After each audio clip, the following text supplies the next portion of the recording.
উনি হলেন আমাদের এটিএম আজহারুল ইসলাম, যিনি আমাদের বাংলাদেশ জামাত ইসলামীর সেক্রেটারি জেনারেল এবং ভারপ্রাপ্ত সেক্রেটারি জেনারেল ছিলেন।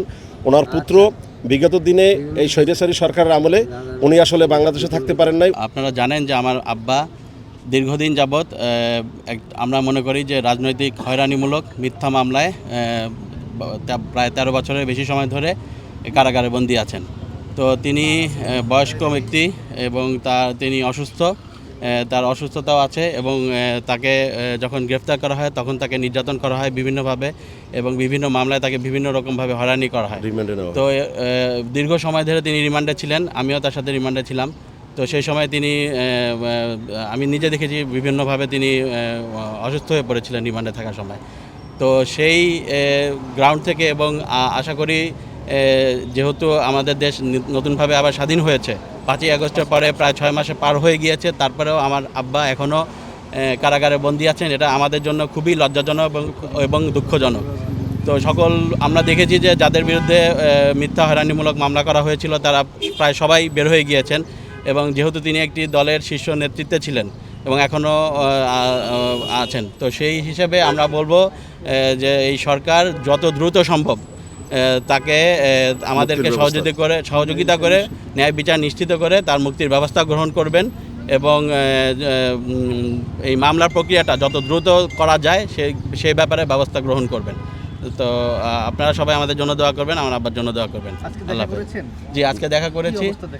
তিনি তো হসপিটালাইজ আছেন দীর্ঘদিন যাবৎ এবং তিনি অসুস্থ অবস্থায় আছেন। আজকেও যখন দেখেছি তখনও দেখেছি যে তার প্রেশার অনেক হাই এবং তিনি ডায়াবেটিসের রোগী, তার ডায়াবেটিসের মাত্রাও বেড়ে যাচ্ছে এবং তিনি দাঁতের ব্যথায় দীর্ঘদিন যাবৎ কষ্ট করছিলেন, এখনও কষ্ট করছেন। তার বেশ কয়েকটি দাঁত চেঞ্জ করতে হয়েছে এবং আরও বেশ কিছু জটিল রোগে তিনি ভুগছেন। তো সেই হিসেবে এই কারণে আমরা ওই হসপিটালে থাকা অবস্থায় এখানে যেহেতু খুব বেশি উন্নত চিকিৎসা দেওয়া সম্ভব হচ্ছে না, আমরা চাই যে যত দ্রুত সম্ভব তাকে মুক্তি দিয়ে আমরা উন্নত চিকিৎসার জন্য ব্যবস্থা করব। 5 আগস্টের পরে অনেক বড় বড় নেতা যারা রয়েছে তারা ছাড়া পেয়েছে, আসলে এই যে শীর্ষ পর্যায়ের নেতা আসলে এখনো ছাড়া পায়নি, এর বিষয়ে কোনো কারণ আছে কিনা নাকি?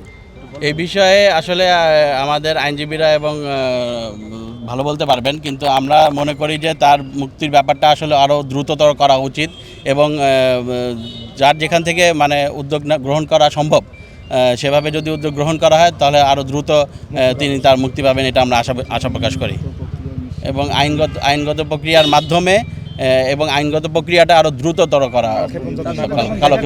তখন কি দেশবাসীর উদ্দেশ্যে কিছু বলেছেন? হ্যাঁ, তিনি দেশবাসীর উদ্দেশ্যে দোয়া চেয়েছেন, তার জন্য দোয়া চেয়েছেন এবং তিনি হতাশ নন এবং তিনি আশাবাদী যে তিনি দ্রুত মুক্তি পেয়ে সবার মাঝে আমাদের মাঝে ফিরে আসবেন। কিন্তু আমি চাই যে তার এই আইনগত প্রক্রিয়ার ক্ষেত্রে যে জটিলতাগুলো আছে সেই জটিলতাগুলো দ্রুত সম্পন্ন করে যত দ্রুততার সহিত তাকে মুক্ত দেওয়া যায় ন্যায় বিচার নিশ্চিত করে, সেটাই আমরা আশা প্রকাশ করি।